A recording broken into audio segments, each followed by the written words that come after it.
So I'm back at the pelican boat ramp. Absolutely beautiful. The pelicans come here for a feed all the time.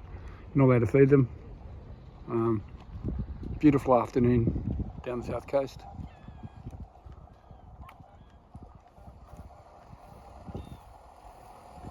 So Merrigong, the escarpment, Merrigong, the Illawarra escarpment had many uses for the Dharawal, Aluri and Wadi Wadi people.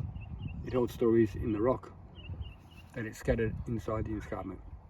There was both grandfather mountain, then Jubla, Mount Kembla, and grandmother mountain, Jira, Mount Kira. So the mountains are over there, Mount Kira.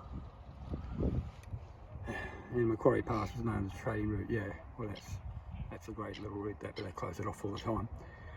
Aboriginal people extracted ochres, never heard of them, from specific sites on the mountain, and more importantly stones that make tools and black rock.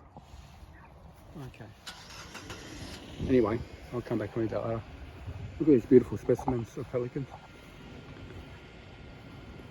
I might put the drone up. I'm going to bring the boat down. It's high tide. Look at it. Good time to go out. Okay guys, see you real soon. Hello. Hey, beautiful. Look at their eyes. The way they walk and dawdle like a duck. They're related to a duck. Okay, bye.